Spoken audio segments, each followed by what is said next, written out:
What's going on, everybody? It's your boy back here with another video. So yeah, man, we're here to talk about the Dragon Ball Sparking Zero reveal that we did get yesterday from the Game Awards. So yeah, man, of course we already knew like the initial version of it. We didn't see any gameplay of this game, but everybody dubbed it as Tenkaichi 4. So here we are. So yeah, man, I think the trailer looks good. We're just gonna look over it, but I've already explained to you guys, my hype around the game. I'm not really too crazy about this. It's the same thing I explained to people, even though I made this channel purely, Dragon Ball content. I cared zero less about certain games that are Dragon Ball related besides Legends and Dokkan. Even though I mainly play Legends, I do Dokkan a little bit. I can care less about Breakers. I can care less about Xenoverse. And I can care less about this game. Now, if this game, mostly in fighting game terms, are good, I can change my mind on that. But so far, I'm not. So let's go ahead and go over it. And I'm just going to reiterate, some of my points that I made before regarding this. So I think the graphical features are great.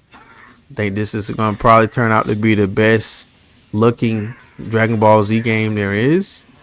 Of course, it's going to be next gen, PS5, Xbox Series X, both of those, and PC.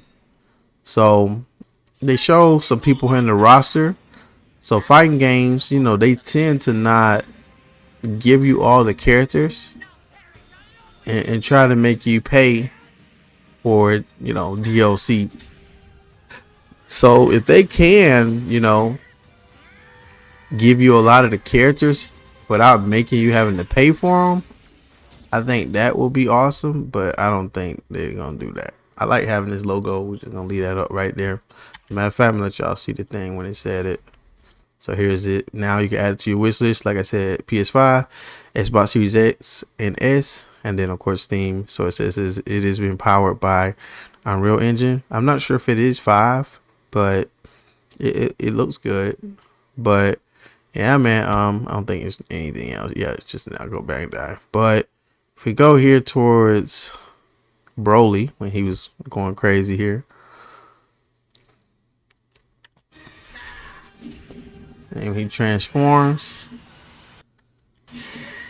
we do get a glimpse of some of the characters that are gonna be here. You see Piccolo, Krillin, Tien, Yamcha, Trunks. You seen it? That was the Trunks from Cell Saga with the Heat Dome. We have 17 here. 18 here. Sorry, who's beating up Vegeta. Before she became the good. Cell. You seen Hercule. You seen your boy Majin Buu, Fat Buu. You seen Future Trunks. That's the Trunks from Dragon Ball Super. And then we had, I'm not sure if it happened real quick, Bergamo.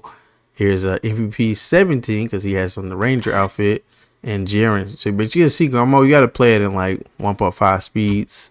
So if we play back 0.5, come back to Broly. And these shots look good, man.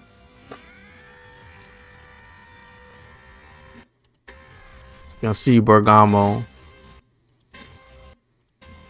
There he is. And then there's Jiren. And then it cuts back to Goku. Yeah, so again, like I said, I think the game is going to look pretty good, but I think the game is going to play, as expected. So if you're just used to, like people are saying, Tenkaichi controls, or maybe if they're similar to Xenoverse in some fashion, I'm pretty sure people just would still buy it just off it being Dragon Ball. Now, like I said, the roster, which I was talking about, we got to see those characters. Are all of them going to be included right off the bat, or are you gonna have to pay for one of them? So, as you guys know, in the last iteration of Dragon Ball Z, Xenoverse, oh my God, that game has so much, DLC that came with it. Now, granted, that game is a online type of game as well. You know, you got to do like raids and quests and things like that. Some people would say it was like a MMO Dragon Ball game, and I'll give it a slight pass, but it wasn't a real MMO like a Final Fantasy 14 or Tower Fantasy or something like that.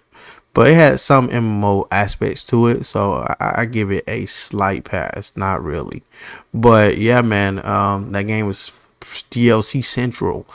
Every time you turn around, it was character DLC, DLC, DLC, DLC, DLC, and you know you had to pay for them. Now, as you seen in the last showcase, God of War, like Sony is using them as an example. God of War's finished. They're giving us free DLC. So, you know, I don't really see games will never give you some characters for free, you know, unless you're doing like a pre-order or something like that. But I already know, you know, this is Namco Bandai. Nobody's dumb. Same thing happened with Fighter Z, even though that's a different studio that made that. But paying for those characters is different because it's a different game. But for this game, I'm pretty sure, like I said, it's going to be heavily monetized. So just expect, if you want to complete your roster, you're going to have to you know, accumulate a lot of characters through DLC. So I think that's the one thing that I could say pretty negatively about it, because I already know that's what's going to happen. Like I said, graphically, the game looks good. How it's going to play, are there going to be some learning curves to it, or if it's going to be terrible? I think it's going to be a fairly easy game for people to get into, especially if it's just regular Tenkaichi controls, because you know, fighting games, like I said, like Fighter Z or like a Tekken or Street Fighter, if you're not real technical, if you're not somebody that really have good fundamentals, you're going to lose in those games, which is why they put in, I think, the one combo mode or something like that, because the skill curve is, you know, too crazy. But in Dragon Ball here, like I said, whether Xenoverse or even in regular Tenkaichi 3, the skill curve is not that high to actually learn those moves and do good. Execution is still going to play a big part in you catching your opponent off guard and doing that. So I think this game will be probably easily accessible to, you know, maybe a casual fan who just want to play Dragon Ball and fight people.